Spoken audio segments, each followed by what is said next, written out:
오늘도 어김없이 찾아온 주성철의 언더 더 씨입니다. 네, 영화 속에 앞서 좀 놀라운 정보가 들어와서 여러분께 말씀드려야 할 것 같은데요. 놀라운 정보요? 편집장님, 네, 부산국제영화제에서 사회를 보셨다면서요? 사회는 아니고요. 네. 개막식 중계를 했죠. 이시연 그 탤런트 네네. 그리고 이제 오정현 아나운서랑 같이 개막식 중계를 봤습니다. 이렇게 대단한 분이셨군요. 그러니까요. 아니 매주 이거 시키는데 갑자기 좀 미안해지네요.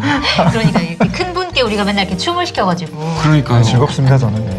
다행이네요. 자, 오늘의 키워드로 선정된 작품은 영화가 아니라 드라마죠. 어떤 작품인지 좀 소개 부탁드립니다.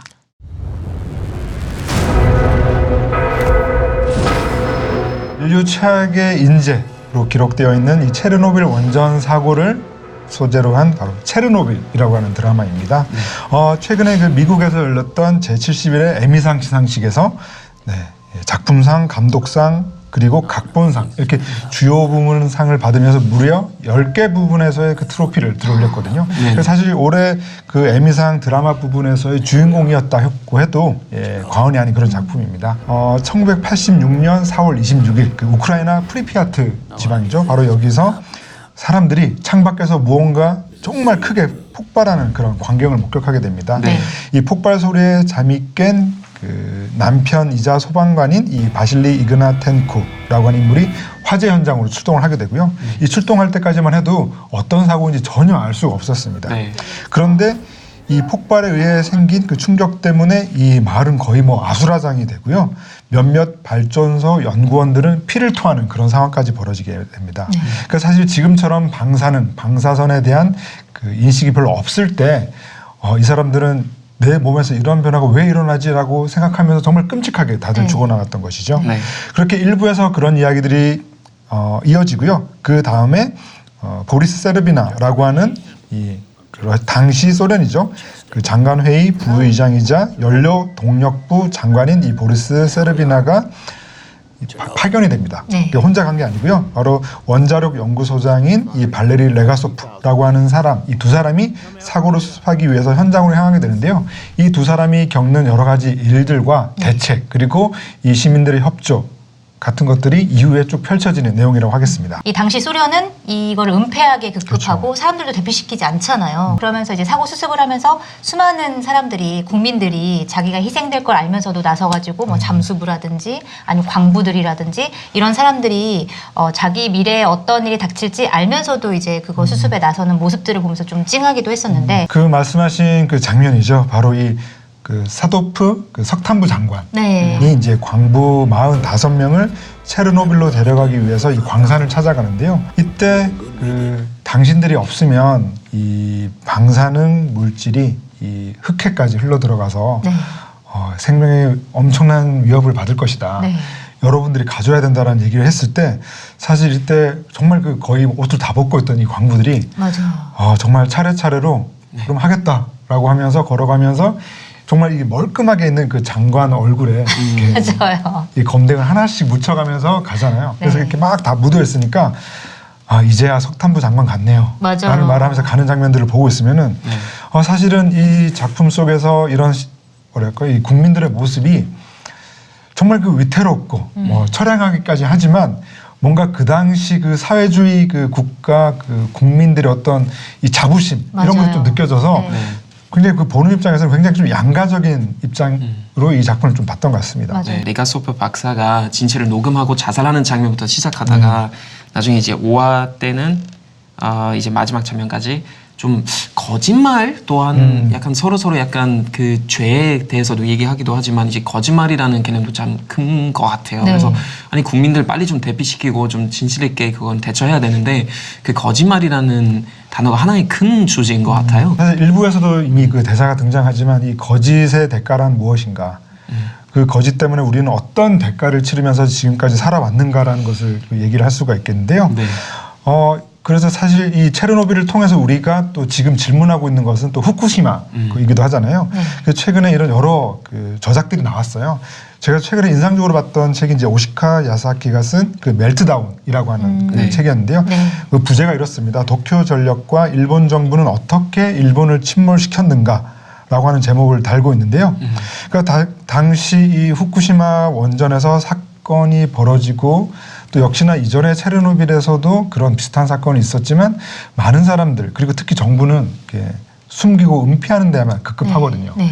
그런 점들 때문에 사실 얼마나 많은 사람들이 피해를 입고 그걸 또 막고 또 미래를 꿈꿨던 것은 또 말씀하신 것처럼 그냥 보통의 사람들이었거든요. 네. 그래서 체르노빌과 후쿠시마라고 하는 이런 끔찍한 인류의 비극을 겪으면서 왜 사람들은 교훈을 얻지 못하나라는 그런 질문을 던지는 것 같습니다. 네. 그 한 청년이 나와요. 그래서 그 사고를 수습하기 위해서 고용된 그렇죠. 청년이 나오는데 이제 돌아다니면서 보이는 동물들 다 쏴서 죽여야 되는 거죠. 그 동물들이 다른 데 가서 피해를 입힐 수 네. 있으니까. 최근에 우리가 돼지열병 때문에 살처분 굉장히 많이 그렇죠. 했잖아요. 그 돼지들의 모습들, 그다음에 네. 그 돼지들을 살처분 하는 노동자들이 굉장히 많이 자살을 많이 했다고 해요. 그런 노동자들의 굉장히 뭐랄까 마음의 상처 이런 것들도 좀 생각나기도 하더라고요. 저는 이 체르노빌이라고 하는 작품이 뭔가 그 인간 살처분 좀 그린 작품은 아닐까라는 그런 생각도 해봤는데요. 네.